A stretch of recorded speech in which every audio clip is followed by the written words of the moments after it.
So, because this is America in 2022, a little snippet of that winds up on Twitter, and the next thing you know, Kevin Durant is responding. That's his first response to it. In our previous commercial break before this, I tried as hard as I could to count the number of times Kevin Durant has tweeted about this since it came out, and I can't do it. I didn't have time in the commercial break. He's responding to anyone who will talk to him, including Draymond, who's like, well, did you listen? And KD is like, yeah, I listened. I still disagree. So here we are. And so I guess I will start this part of the conversation. I know you're tight with KD. You coached the team that he was on this year.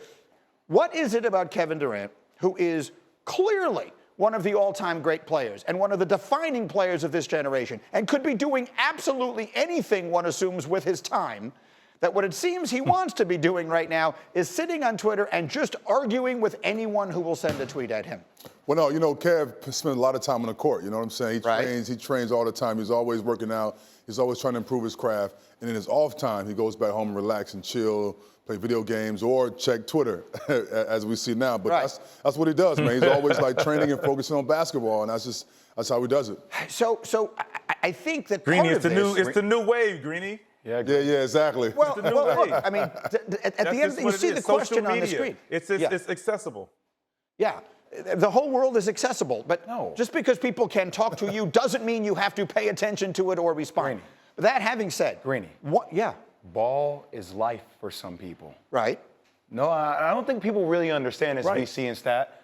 Like, for me, for him, ball is our life. Right. Like, I'm in the trenches of analytics. If you want the smoke, you want to bring it on social media, please, I'll engage. Sure. Whatever gets me to that place for individuals, that's what gets Kevin to that place. And to your question, should Kevin Durant regret leaving the Warriors? Yeah. Kevin Durant is trying to blaze his own path. Right. If he feels like his path needs to go outside Stephen Curry and Klay Thompson, then go get it. Is that going to come with some trials and some errors? Yeah. Of course it does. But we asked for this life as hoopers. This is what we do. Absolutely. VC, jump in here on this, because that's one of the reasons this conversation comes up, is that Kevin Durant chose to leave. And if we had said, sitting here that day, you were with me, Jay Will, that day, after he got hurt in Toronto and everything else happened. If we had said the Warriors will be back in the finals and looking like a dynasty again, and Kevin Durant would be home watching, having gotten swept in the first round the next time that he had a real shot at this, I don't think too many people would have believed it. VC, what do you make of the whole thing? I agree. I think we all have look at things differently as far as what we're trying to accomplish in our basketball career.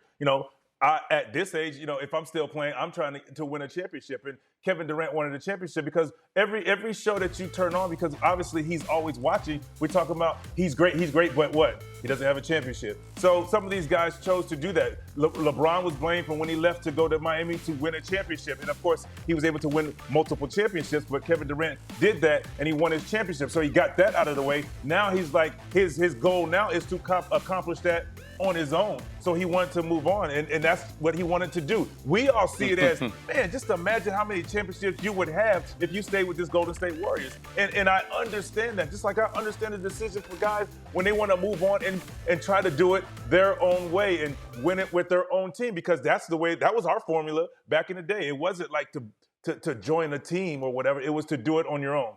So I'm hesitant to even. Well, go ahead, Jay. I was going to say, Green, I feel like as an athlete, like you're damned if you do, you're damned if you don't. Like VC and T-Mac, him and Steve Nash. Like, oh, you can't do it without this guy. It's like the dude was there in Golden State. Media and people were trying to rip him away from Golden State. Exactly. They were killing him for that. Yep. Now he leaves to go to Brooklyn to do it by himself. And then he leaves. faces some adversity, and he's getting killed because he should have gone back to Golden State. Damn, what are we doing? What are we doing? So what are you suggesting? I mean, this is the conversation that goes on today. You can choose to engage in as much or as little of it as you want. And if you were, I'd like to think, I don't know, maybe I'm crazy, but I'd like to think if I was Kevin Durant right now, I would not be engaging with someone who's got like 9 digits in his Twitter handle asking me questions about my life. That just does not seem to me as though it's a productive use of his time. He just engages with Draymond Green the same way he engages with the guy from a 908 era code. Well, I get it. I get the. So let me ask you about the. I can't believe I'm even asking this question.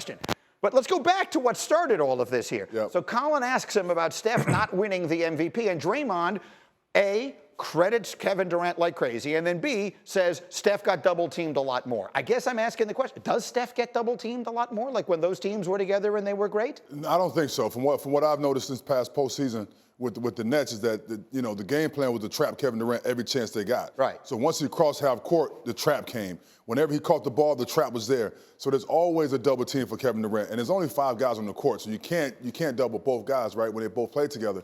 So both guys were, had the same level of respect as far as double teaming. So it wasn't like a major difference as far as trying to put more of an emphasis on Steph Curry or Kevin Durant. Both these guys are great in their own space. Ty Lue, who was the head coach for the Cavs during that time, did state in the quote that they made it a priority to give Stephen Curry a lot more multiple looks during that, because they decided that even though Kevin Durant is one of the greatest ISO players there ever seasoned, they would take their chances on slowing down the momentum of Stephen Curry. Stephen Curry and BC, that's with him and Clay, there's certain guys, when they get going, those two, they go on 23 runs. Yep. They go on 25 to 2 runs. Yep. So you much rather go on a one-on-one and battle with KD and limit that and limit their runs.